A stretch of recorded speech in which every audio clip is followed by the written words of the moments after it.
The impossible negotiation. Before we begin. Hey everyone! Before we jump into this story, drop a quick comment below. It really helps the channel reach more sci-fi fans like you. I'd love to know who's watching from the HFY Nexus Archives community. The Council Chamber. The Grand Hall of the Galactic Council stretched like a cathedral made of light and crystal. Representatives from 47 species sat in circular rows, their attention fixed on the center platform. The air hummed with translation devices, turning countless languages into a symphony of understanding. Ambassador Kelrath of the Zorvian Empire stood at the podium. His 4 eyes gleamed with satisfaction as he addressed the assembly. The Zorvians were known throughout the galaxy for their diplomatic cunning. They had negotiated treaties that had lasted centuries. They had prevented wars that would have consumed entire star systems. Today, Kelrath announced, his voice resonating through the chamber, "We face a situation that requires our immediate attention. The humans have requested entry into the Galactic Council." A wave of reaction swept through the hall. Some species clicked their mandibles in amusement. Others released pheromones of confusion. The thoracic delegate, a being made entirely of crystallized energy, flickered with what could only be described as skepticism. The human problem. The humans, Kelrath continued, are a young species. They have only just achieved faster-than-light travel. Their planet, which they call Earth, has barely unified under a single governing body. They have no experience with interstellar diplomacy. Commander Elena Rodriguez sat in the observation gallery, watching the proceedings below. She wore the simple blue uniform of the United Earth Coalition, a stark contrast to the elaborate garments and exotic forms surrounding her. Her dark eyes remained calm, but her jaw was set with determination. Beside her, her aide whispered nervously, "Commander, they're going to reject our application. Every analysis we've run suggests." "I know what the analysis says," Elena interrupted quietly. "Watch and learn." Below, Kelrath was warming to his subject. The humans have a documented history of internal conflict. Wars, genocides, environmental destruction. They nearly destroyed themselves multiple times before achieving space travel. How can we trust such a species with the responsibilities of council membership? The thoracic delegate's voice crackled like distant thunder. The ambassador makes valid points. The humans have shown themselves to be dangerously unpredictable. Their emotions cloud their judgment. They make decisions based on feelings rather than logic. A murmur of agreement rippled through the assembly. The challenge. Kelrath raised one of his 4 hands. However, the humans have made an interesting proposal. They claim they possess something valuable to offer the council. Something that justifies their membership despite their obvious shortcomings. What could they possibly offer? The question came from the Meridian representative, a floating orb of bioluminescent gas. Technology? We surpass them in every field. Resources? Their single planet is insignificant compared to our territories. Military strength? Laughable. Elena stood up. The movement drew every eye in the gallery. She descended the stairs slowly, deliberately, until she reached the main floor. The chamber fell silent. "May I address the council?" she asked. Kelrath's expression was difficult to read, but something like amusement flickered in his multiple eyes. "The human wishes to speak. This should be entertaining. Please, Commander Rodriguez, enlighten us." Elena walked to the center platform. She carried no notes, no holographic displays, no technological aids. Just herself, standing alone before the most powerful beings in the known galaxy. "You're right," she began simply. "About almost everything." The unexpected answer. The admission caught everyone off guard. Several delegates leaned forward with interest. "We are young," Elena continued. "We are inexperienced. We have fought terrible wars and made devastating mistakes. Our history is filled with examples of humanity at its worst. We don't have superior technology or vast resources. We can't offer you weapons or wealth. Then why are we wasting our time? Kelrath demanded, though his tone lacked its earlier confidence. Elena smiled. Because we're offering you something none of you have anymore. Something you lost somewhere in your thousands of years of advancement and civilization. And what might that be? The Thrasic's voice dripped with sarcasm. Hope, Elena said simply. The word hung in the air like a physical thing. The chamber remained silent. 200 years ago, Elena continued, a plague swept through the Zorvian colonies in the Andromeda sector. Your scientists worked for decades to find a cure. They failed. The plague killed billions. You remember, Ambassador Kelrath. It was your grandparents' generation. Kelrath's stance shifted uncomfortably. 50 years ago, the Thracic Collective faced an energy crisis that threatened your entire civilization.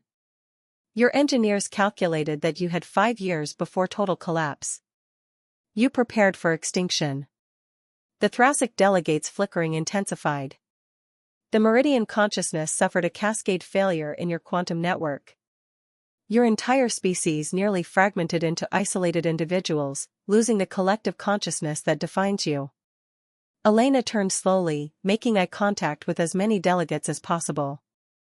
Every species in this room has faced extinction at some point. Every one of you looked into the abyss and saw the end coming. And every one of you survived because, in that moment, you didn't give up. You had hope. The forgotten truth. But here's what I've noticed, Elena's voice grew stronger. You've all become so advanced, so secure in your survival, that you've forgotten what hope feels like. You've replaced it with calculations and probabilities. You've traded possibility for certainty. She gestured toward the vast chamber. When was the last time any of you tried something that had no guarantee of success? When did you last take a risk, not because the numbers said it would work, but because it was worth doing anyway? The Meridian representative pulsed thoughtfully. Your point? Humanity's strength isn't that we're the best at anything, Elena explained. It's that we're the worst at giving up. We've stared down extinction more times than we can count. We've rebuilt from ashes again and again. Not because we calculated that we'd survive, but because we refused to accept that we wouldn't. The demonstration. You want proof? Elena continued. 3 months ago, a human colony ship encountered a Krellian pirate fleet. 23 pirates against one unarmed civilian vessel carrying 5,000 colonists, including 2,000 children. Screens around the chamber lit up, displaying the incident report. The pirates demanded surrender. They planned to sell the colonists as slaves. By every tactical analysis, the colony ship should have surrendered. The passengers should have accepted their fate and hoped for eventual rescue. Elena's eyes blazed with intensity. But the colonists didn't surrender. They used everything they had, passenger shuttles, cargo containers, even maintenance drones, to fight back. They had no weapons, no training, no chance of winning. But they had hope, and they had each other. The screen showed footage of the battle. Improvised tactics, desperate maneuvers, impossible odds. 7 hours later, when our military arrived, they found the pirate fleet destroyed or scattered. The colony ship was damaged but intact. All 5,000 colonists survived. Not because they were stronger or smarter than the pirates, but because they believed they could win, even when they shouldn't have. The proposal. Kelrath stepped forward, his 4 eyes narrowing. An inspiring story, Commander. But one incident does not qualify your species for council membership. I'm not finished, Elena said firmly. I'm not asking you to accept humanity because of what we've done. I'm asking you to accept us because of what we can remind you how to do. She pulled out a small data chip and inserted it into the central console. Information flooded the screens. This contains humanity's archives. Every failure, every mistake, every time we fell and got back up. Every impossible victory and beautiful disaster. We're offering to share all of it, our history, our methods, our perspective, with the Council. Why would we want your failures? The Thracic demanded. Because, Elena replied, somewhere in our messy, chaotic, irrational approach to problems, there might be solutions you've overlooked. Ideas you've dismissed. Possibilities you've calculated away. She looked around the chamber. You've all optimized yourselves into a corner. You're so efficient that you can't innovate anymore. So logical that you can't imagine. So advanced that you've forgotten how to dream. The question. Humanity dreams, Elena said softly. We dream impossible dreams. We attempt impossible things. And sometimes, just sometimes, we succeed in ways that shouldn't be possible. Kelrath was quiet for a long moment. Finally, he spoke. You're asking us to accept chaos as a virtue. I'm asking you to remember that chaos is where new things are born, Elena corrected. Every species in this chamber once took a leap into the unknown. You've just forgotten what that felt like. The Meridian representative spoke up. If we accept your application, what guarantee do we have that your chaos won't endanger the Council? Elena smiled. None whatsoever. That's the point. You can't guarantee hope. You can't calculate inspiration. You can't optimize innovation. You just have to trust that it's worth the risk. And if it fails? The Thoracic asked. Then we fail together, Elena said simply. But at least we tried. And in trying, we might discover something none of us expected. The chamber fell silent once more. Delegates exchanged glances, their various forms of communication creating a complex web of uncertainty and consideration. Kelrath finally spoke, his voice thoughtful. The Council will deliberate. Commander Rodriguez, please return to the observation gallery. As Elena climbed the stairs back to her seat, she caught Kelrath's eye. The ambassador gave the slightest nod, not agreement, but acknowledgement. She had changed something in that room. Whether it was enough remained to be seen. Her aide whispered, that was incredible. Do you think it worked? Elena settled into her seat, watching the delegates below begin their discussions. I don't know. But I gave them something to think about. Sometimes that's all hope needs, a moment to take root. Below, the impossible negotiation continued, and for the first time in centuries, the Galactic Council faced a question they couldn't answer with logic alone. The decision that changed everything. The deliberation begins. 3 hours passed in the observation gallery.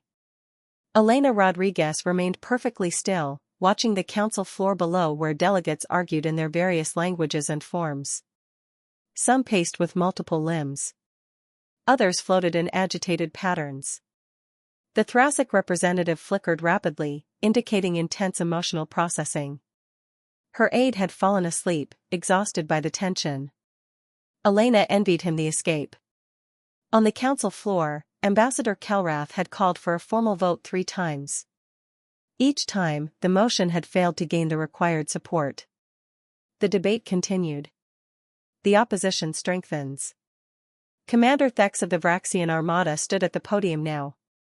The Vraxians were a warrior species, their bodies covered in natural armor plates that shifted colors with their moods. Currently, Thex was displaying aggressive reds and oranges. This is madness, Thex declared, his translator converting his guttural speech into the common tongue. We're considering admitting a species that can't even control their own emotions. The humans are unstable. Unpredictable. Dangerous. A chorus of agreement came from several delegates. Just yesterday, Thex continued, I reviewed their military records. Do you know what I found? Soldiers who disobeyed direct orders to save civilians. Commanders who sacrificed strategic advantages to protect their subordinates. Warriors who threw away winning positions because they refused to accept collateral damage. He slammed one armored fist against the podium. This is not military discipline. This is chaos. And you want to invite this chaos into our council? The Thoracic representative's voice crackled with approval. Commander Thex speaks wisdom. The humans' emotional responses make them unreliable. They cannot be trusted to make rational decisions when it matters most. An unexpected voice. Perhaps that's exactly why we need them. The voice was soft, almost musical. It came from Counselor Marath, representative of the Luminar Collective.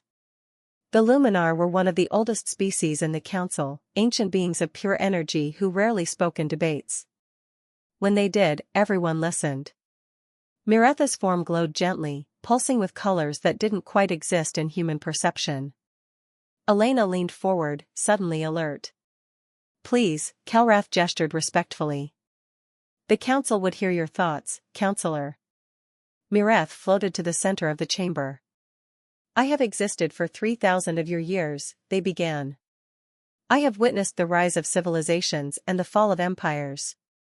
I have seen species join our council, contribute for centuries, then fade into comfortable irrelevance. The chamber was absolutely silent. Do you know what I see when I look at this council now? Mireth asked. I see perfection. I see efficiency. I see species who have solved almost every problem they face. And I see stagnation. Several delegates shifted uncomfortably. The ancient truth. 500 years ago, Mireth continued, the Council faced the Nexus crisis. An anomaly in spacetime threatened to consume 12 star systems. Our best scientists calculated that we had 6 months to find a solution. We spent 4 months attempting proven methods. None worked. The Councilor's glow intensified. Then a young Zorvian engineer proposed something absurd. Something that violated 3 fundamental laws of physics as we understood them. The Council almost rejected the proposal immediately. Kelratha's 4 eyes widened. The vortex collapse solution. Exactly, Mireth confirmed. We authorized the attempt only because we had no other options. The engineer's wild, illogical theory worked. It saved billions of lives. And do you know why it worked? Silence. Because that engineer hadn't yet learned that what they were proposing was impossible. They still had the audacity to dream beyond our calculations. The heart of the matter. Mireth turned toward the observation gallery, seeming to look directly at Elena. The human commander spoke of hope. But she didn't tell you the full truth. It's not just hope that humanity offers us. It's something more dangerous and more valuable. Which is? Thex demanded. The willingness to be wrong, Mireth said simply. The courage to fail spectacularly. The audacity to attempt solutions that shouldn't work. The Councilor's form pulsed with colors that conveyed deep emotion. Every species in this chamber has been part of the Council for at least 200 years. In that time, how many revolutionary innovations have we produced? How many problems have we solved with truly novel solutions? The Meridian representative responded first. The Council maintains stability. Innovation can wait. Can it? Mireth challenged. The darkness is spreading. We all know it. The regions of dead space where even light cannot exist are growing. Our scientists have studied it for decades. They produced theories, models, predictions. But no solutions. Elena's breath caught. She hadn't known about this. It wasn't in any of Earth's intelligence reports. The darkness will reach inhabited systems within 500 years, Mireth continued. We have time, yes. But time is not the same as answers. And our perfection, our optimization, our logical approach has produced nothing but elegant explanations for our eventual extinction. The challenge accepted. Thex's armor plates shifted to darker colors. You're suggesting that chaos is the answer? I'm suggesting, Mireth replied, that we've forgotten how to think like pioneers. We've become so good at maintaining what we have that we've lost the ability to create what we need. The Councilor gestured toward the gallery. The humans are chaos, yes. They're messy and emotional and irrational. But they're also the only species I've encountered in 3,000 years who still routinely achieve the impossible. One incident with pirates, Thex scoffed. You're basing this on one story? No, Mireth said. I'm basing this on their entire history. Every time humanity should have gone extinct, they didn't. Every time they should have given up, they persisted. Every time logic said there was no way forward, they found one. The vote shifts. Kelrath spoke up, his tone thoughtful. Councillor Mareth, are you proposing we accept humanity not despite their flaws, but because of them? I'm proposing we accept them because we need to remember what we've forgotten, Mareth replied. We need to remember that progress requires risk. Innovation demands failure. Discovery needs dreamers. The thoracic representative flickered uncertainly. This is still highly irregular. Yes, Mareth agreed.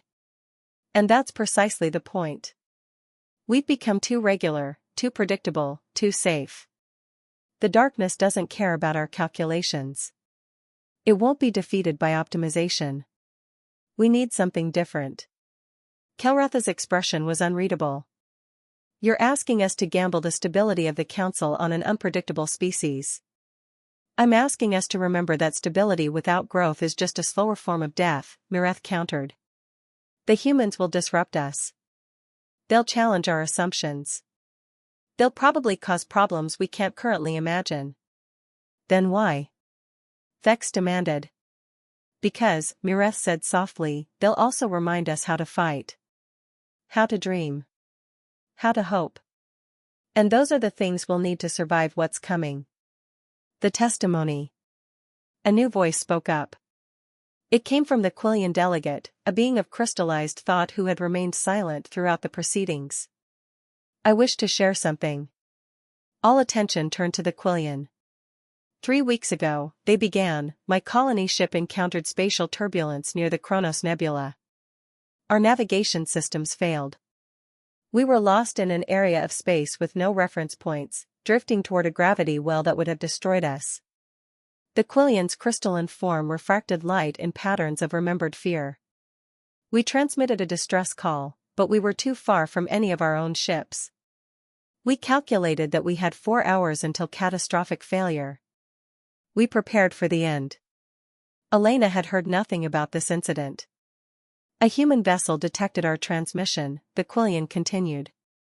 The UEC science ship Discovery. They were 3 hours away at maximum speed. Our calculations showed they couldn't reach us in time. But they tried anyway, Mareth supplied. They did more than try, the Quillian said. They analyzed our trajectory, realized they couldn't reach us conventionally, and did something I still don't fully understand. They burned their engines at 140% capacity, far beyond safe operational limits. Vex leaned forward. That should have destroyed their ship. It should have, the Quillian agreed. Their own crew protested. Their computer systems refused the commands. So the human captain manually overrode every safety protocol and personally controlled the engine burn. The delegates' form shimmered with emotion. They reached us with 17 minutes to spare. Their engine systems were destroyed. They stranded themselves to save us. When I asked their captain why they would risk their ship and crew for strangers, do you know what she said? Silence filled the chamber. She said, because you needed help, and we could provide it. The rest is just details. The revelation spreads. Other delegates began speaking up. The Meridian representative shared a story of human aid workers who had stayed behind during an evacuation to help injured civilians, even when their own safety wasn't guaranteed. The Zorvian delegate mentioned human engineers who had volunteered to share their unproven technologies freely, with no expectation of compensation. Each story painted a picture of humanity that the Council hadn't seen before. Not warriors or scientists or diplomats, but simply beings who helped because they could. Elena felt tears forming in her eyes. She hadn't known about most of these incidents. Her people had been making impressions across the galaxy, one small act of irrational kindness at a time. Kelrath's decision. Finally, Ambassador Kelrath stood. His 4 eyes surveyed the chamber with an expression that might have been admiration. I have opposed this application from the beginning, he said.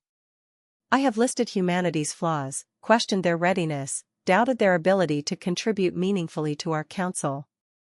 He paused, and something like a smile crossed his alien features. I was wrong, Kelrath admitted. Not about their flaws, those are real. Not about their inexperience, that's undeniable. I was wrong about what qualifies a species for council membership. The ambassador's voice grew stronger. I believed we needed more of what we already have. More logic, more efficiency, more perfection. But Councillor Marath is right. We don't need more of the same. We need something different. He turned toward the observation gallery, looking directly at Elena. Commander Rodriguez said humanity offers hope. That's true. But they offer something even more precious, they offer us a mirror. When I look at humanity, I see what we all once were. I see species who haven't yet learned what's impossible. The final arguments. Thex stood, his armor plates still displaying skeptical colors. Fine words, Ambassador. But we're still talking about accepting an unpredictable species into the highest deliberative body in the galaxy. What happens when their irrationality causes a crisis? Then we handle it, Kelrath replied simply. The same way we've handled every crisis for 10,000 years. Together. And if they make mistakes that endanger us all? Then we'll learn from those mistakes, Marath interjected. Just as we learned from the Nexus crisis, the Thracic collapse, the Meridian fragmentation. Progress has always come from mistakes, not from perfection. The Thracic representative flickered in a pattern that indicated deep thought. This goes against everything the Council has stood for. Does it? Kelrath challenged. Or does it return us to what the Council was meant to be? A gathering of diverse species, sharing knowledge and perspectives, growing together rather than stagnating separately. He gestured around the chamber. Look at us. We're so similar now. Oh, we have different forms and different technologies, but we think the same. We approach problems the same. We've optimized ourselves into uniformity. Humanity won't let us stay comfortable, Kelrath continued. They'll challenge us. Frustrate us. Force us to consider options we've dismissed. And yes, they'll probably cause problems. But those problems might just wake us up from the comfortable sleep we've been in for too long. The moment of truth. I call for a vote, Kelrath announced. All in favor of accepting humanity's application for council membership, indicate now. Elena held her breath. In the gallery beside her, her aide had woken up, sensing the importance of the moment. Lights began appearing across the chamber. One by one, delegates registered their votes. The Luminar collective glowed in affirmation. The Quillian crystallized in agreement. Even some who had argued against the application seemed to reconsider. But not all. Thex's indicator remained dark. Several military-aligned species followed his lead. The Thracic flickered in patterns of disapproval. The vote counter climbed. It needed 60% to pass. The number rose slowly, 52%, 54, 56. Elena's hands were shaking. Everything Earth had worked for, every dream of joining the galactic community, came down to this moment. 58%. 59. The final count. The counter stopped at 59.8%. Just shy of the required threshold. Elena felt her heart sink. They had come so close. Changed so many minds. But not quite enough. Then Thex stood. His armor plates shifted through a rapid series of colors: conflict, decision, resolution. He reached toward his voting panel. Commander Thex? Kelrath's surprise was evident. The Vraxian warrior looked toward Elena in the gallery. The humans saved the Quillian ship, he said slowly. They did it by breaking their own rules, by ignoring safety protocols, by choosing to risk everything for strangers. He paused, his next words measured. That is not rational behavior. It is not optimal strategy. It is not efficient resource management. Everyone waited. But, Thex continued, his armor plates shifting to colors of respect, it is what warriors do. True warriors don't calculate acceptable losses. They don't optimize for survival. They fight for what matters, regardless of the odds. I have called humans undisciplined. Perhaps I was wrong. Perhaps they simply have a different kind of discipline, one that serves values instead of numbers. His vote indicator lit up. Green for approval. The chamber erupted. The final count read 61%. Humanity's application had passed. The aftermath. Elena stood, her legs barely supporting her weight. Around the chamber, delegates were already leaving, their various forms of movement creating a complex dance of departure. But many stayed, looking toward the observation gallery with what could only be described as curiosity. Kelrath climbed the stairs toward her. His four-eyed gaze held something she couldn't quite interpret.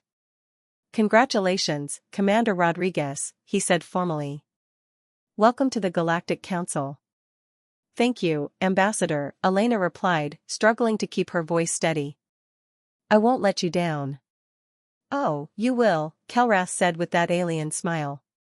"Many times, I expect. Humanity will frustrate us, challenge us, and probably cause diplomatic incidents we can't currently imagine." He leaned closer. "But you'll also surprise us. You'll show us solutions we never considered.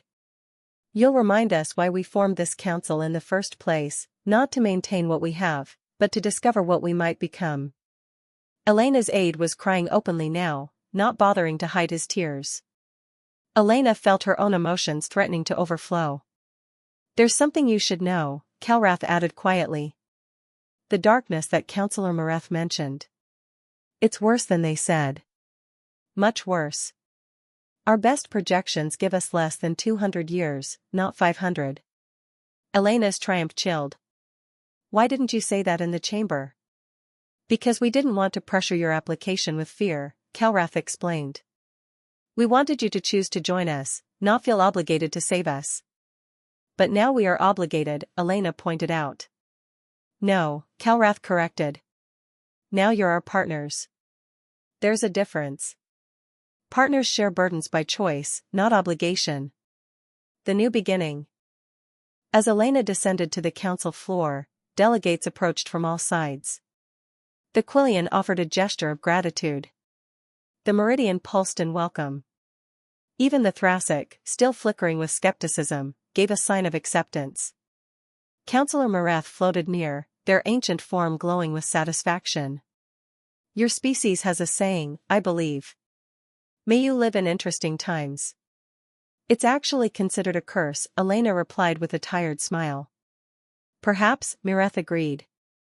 "But interesting times are also the times when impossible things become possible. We haven't had interesting times in centuries. I think we're overdue." The counselor's glow brightened.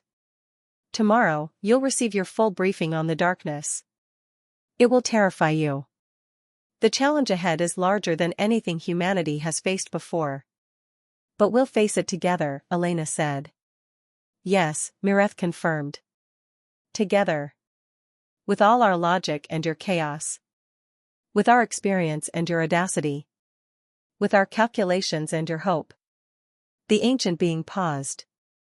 "The darkness has consumed 11,000 stars in the last decade. It cannot be fought with weapons. It cannot be negotiated with. It cannot be escaped. Our best minds have studied it for decades and found no solution. So why accept us?" Elena asked. "If you're all so advanced and couldn't solve it, what makes you think we can help?" Miretha's form pulsed with colors of profound hope. "Because, Commander, you're the species that looked at faster-than-light travel and said that's impossible, but we'll do it anyway. You're the beings who faced nuclear extinction and chose survival over revenge. You're the ones who saw an empty universe and decided you wouldn't be alone anymore." The counselor drifted closer. "The darkness is impossible to defeat. Our calculations prove it. Our simulations confirm it. Our logic demands we accept it." "But?" Elena prompted. "But you don't believe in impossible," Mareth finished. "And maybe, just maybe, that belief is exactly what we need to survive." The promise. That night, Elena stood alone on the council's observation deck, looking out at the galaxy she had just joined. Thousands of stars blazed in the darkness, each one home to civilizations and dreams and beings she had yet to meet. Her communicator chimed. Earth calling, requesting an update. She smiled, imagining the celebration that would erupt when she shared the news. Humanity had joined the stars. Not as conquerors or supplicants, but as partners. But she also thought about the darkness. About the impossible challenge waiting. About the weight of expectation now resting on human shoulders. We don't believe in impossible, she whispered to the stars. Let's hope that's enough. Behind her, the council chambers were already preparing for tomorrow's session. Humanity's first official day as council members. The first day of the impossible challenge ahead. Elena took a deep breath and turned from the stars. There was work to do. Problems to solve. An impossible darkness to defeat. But she was human. And humans specialized in the impossible. The treaty nobody expected had been signed. Now came the part where they proved it wasn't a mistake. Or where they failed spectacularly trying. Either way, it would certainly be interesting.